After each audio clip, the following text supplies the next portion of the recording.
Assalamualaikum warahmatullahi wabarakatuh. Perkenalkan, saya Khairia. Saya merupakan mahasiswa dari UNSI Samarinda dari program studi bimbingan dan konseling Islam semester 3. Pada kesempatan kali ini, saya ingin membahas mengenai perkembangan emosi. Emosi merupakan respons penyesuaian diri yang berasal dari dalam individu dan melibatkan hampir seluruh aspek diri. Menurut Sunarto, emosi adalah gejala perasaan yang disertai dengan perubahan atau perilaku fisik. Perasaan mencirikan suasana batin yang lebih tenang dan tertutup karena kurang melibatkan aspek fisik, sementara emosi menggambarkan suasana batin yang dinamis dan terbuka karena melibatkan ekspresi fisik. Fungsi emosi juga terkait dengan pencapaian kepuasan, perlindungan diri, atau kesejahteraan pribadi ketika individu berinteraksi dengan lingkungan atau objek tertentu. Peran emosi sangat signifikan dalam memengaruhi kepribadian dan penyesuaian diri anak terhadap lingkungan sosialnya. Selain itu, emosi memiliki pengaruh terhadap iklim psikologis di sekitar individu. Ketika perilaku yang sama ditampilkan berulang, hal tersebut dapat menjadi kebiasaan. Sementara tegangan emosional yang dialami anak dapat menghambat aktivitas motorik dan mentalnya. Selanjutnya masuk kepada tahap-tahap perkembangan emosi. Pada tahap pertama yaitu tahap neonatal, yaitu pada usia 0 hingga 2 bulan, bayi mengekspresikan emosi dasar seperti kegembiraan, kemarahan, atau ketakutan melalui berbagai cara seperti tangisan, gerakan tubuh, dan ekspresi wajah. Respon emosional bayi pada periode ini secara utama terkait dengan ketergantungan pada perawatan, di mana respon emosionalnya dipengaruhi oleh pemenuhan kebutuhan dasar seperti makan, tidur, dan perawatan fisik. Sebagai contoh, bayi dapat menangis untuk menunjukkan kelaparan atau ketidaknyamanan. Itu merupakan cara bayi mengekspresikan kebutuhan dasar yang harus dipenuhi untuk memastikan kesejahteraannya. Tahap kedua yaitu pada tahap periode bayi. Ini berlangsung antara usia 2 bulan hingga 2 tahun. Pada tahap ini terjadi perkembangan perasaan di mana bayi mulai menunjukkan variasi ekspresi wajah yang mencerminkan perasaannya, seperti senyum sosial dan reaksi terhadap orang lain. Selain itu, pada tahap ini juga terbentuk hubungan emosional yang kuat dengan pengasuh, yang umumnya adalah orang tua atau pengasuh utama.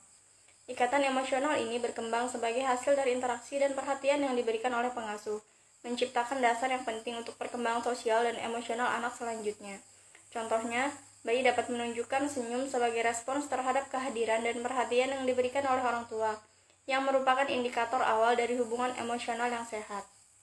Tahap selanjutnya yaitu tahap ketiga, yaitu pada fase anak prasekolah, umur 2 hingga 6 tahun. Pada tahap ini, terjadi ekspresi emosional yang semakin kompleks di mana anak-anak mulai mengekspresikan emosi seperti rasa malu, bersalah, dan cemburu.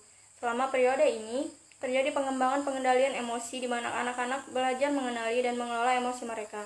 Meskipun masih mungkin terjadi ledakan emosi, kemampuan anak-anak untuk mengidentifikasi dan mengolah emosi tersebut merupakan langkah penting dalam perkembangan emosional mereka.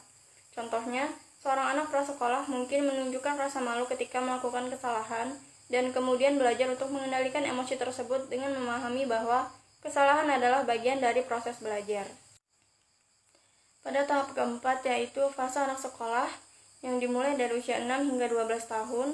Pada tahap ini terjadi peningkatan kemampuan empati di mana anak-anak semakin mampu merasakan dan memahami perasaan orang lain. Selain itu, mereka mulai mengembangkan pemahaman terhadap norma sosial dan budaya yang berhubungan dengan ekspresi emosional. Misalnya, seorang anak sekolah mungkin menunjukkan empati terhadap teman yang sedang kesulitan dan secara bertahap mengalami aturan-aturan sosial yang berlaku dalam interaksi sehari-hari. Proses ini memberikan kontribusi positif pada perkembangan sosial dan emosional anak selama masa sekolah. Fase selanjutnya yaitu pada fase remaja yang dimulai dari usia 12 hingga 18 tahun. Pada tahap ini terjadi pencarian identitas emosional dan eksplorasi perasaan romantis.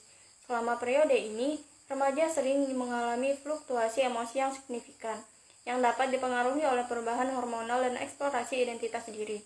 Proses ini melibatkan pemahaman diri yang lebih dalam, penentuan nilai-nilai emosional, serta penyesuaian dengan perubahan fisik dan psikologis yang terjadi selama masa remaja. Fluktuasi emosi ini dapat mencakup rasa kegembiraan, kecemasan, dan perasaan cinta yang kompleks, yang semuanya merupakan bagian dari perkembangan emosional yang normal pada fase remaja. Selanjutnya masuk kepada fase dewasa awal yang berlangsung dari umur 18 hingga 40 tahun. Pada fase ini, individu mengalami pencapaian stabilitas emosional dan kematangan emosional yang lebih baik. Proses ini mencakup pengembangan pemahaman diri yang lebih mendalam, pengelolaan emosi yang lebih efektif, dan adaptasi terhadap tantangan hidup.